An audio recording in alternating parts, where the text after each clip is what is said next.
Bud Conlin, a heavily bearded former high school principal with a grandfatherly demeanor, has been showing up at the Chrome Processing Center once a week since 2014. He's the co-coordinator of Friends of Miami-Dade Detainees, a nonprofit that visits people at the Immigration and Customs Enforcement Detention Center, buys them books, and puts money on their phone cards. He tries to help people in what he calls immigrant prison feel like they're still human beings. Last Friday, Conlin says, he showed up for a regular meeting at 6 p.m., handed a security guard his ID, and was told not to come back. I recognized the guard, he took my license, but then he came back puzzled and said, "I'm told you can't come in here anymore," Conlin tells New Times.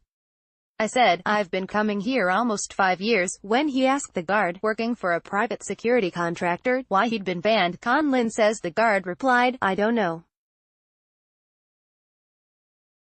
ICE says you can't." The guard then added that an activist Conlin works with, the Florida Immigrant Coalition's Tomas Kennedy, is banned as well. Conlin says he demanded to know what had changed, but after a security guard contacted an unnamed supervisor via phone, the guards still refused to let him inside. Conlin and Kennedy say ICE has still not explained why the two have been barred from helping detainees at Chrome. But both activists say they assume the ban followed a July protest where they were arrested outside the ICE facility in Miramar. The charges in those cases are pending. After this story was initially published, an ICE spokesperson released the following statement to New Times, which does not deny that the two men have been banned from Chrome. ICE's 2011 performance-based national detention standards dictate visitation procedures at detention facilities. Detainees in ICE custody can maintain morale and ties through visitation with their families, the community, legal representatives and consular officials, within the constraints of the safety, security and good order of the facility. If the facility administrator believes that the safety, security or good order of a detention facility may be compromised, ICE can deny an individual access to a facility. But both men have been arrested for acts of civil disobedience before. Kennedy, arguably the busiest immigrant rights activist in Miami, has been arrested twice during protests in Washington, D.C., over the past 12 months. But even with those arrests on their records, Conlin and Kennedy say they were still allowed inside the detention center to help detainees. Both men suggest the July protests, in which Conlin, Kennedy, and 15 other activists were arrested outside the Miramar ICE headquarters after they refused to get out of the street, simply put too much heat on the agency's actions in Miami. Conlin says he sat outside the oft-protested Miramar facility from noon till 6 p.m. July 18 before being taken to jail. It was right after the Miramar event, that's when they implemented this policy, Kennedy says. All we do when we go into Chrome is try to connect to people in a human way.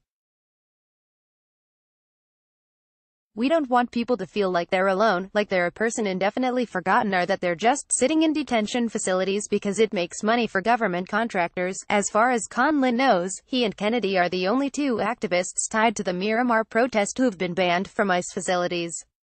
Nationally, ICE has been accused of retaliating against immigrant rights activists.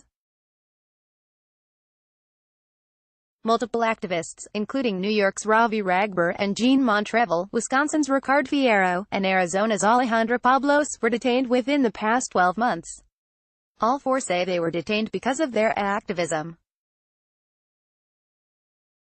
An immigrant journalist, Tennessee-based Manuel Duran, told the Daily Beast this year that he, without a doubt, feels like ICE arrested him as a retaliation for writing negative stories about the agency.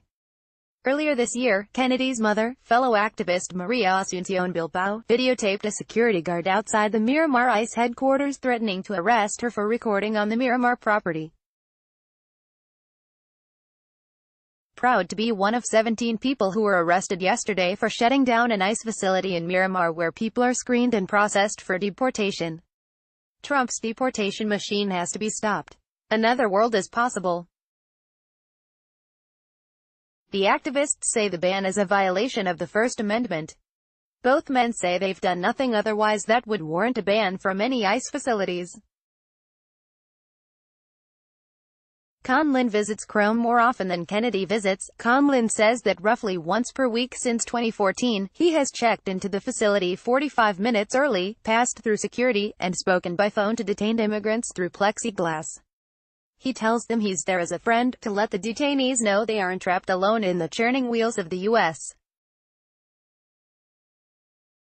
deportation machine. I tell them we come here to let you know that we don't want anyone in immigrant prison, Conlon says. I tell them we're not lawyers and we're not religious. We're there to make sure they're treated all right. Conlon says he and Kennedy now plan to huddle with lawyers and other activists to debate whether to take ICE to court. Either way, Conlon doesn't regret staging a protest outside the Miramar headquarters this past July. It was a very empowering experience, being in a large crowd out there, Conlon says. We took over the street. I'm glad I did it.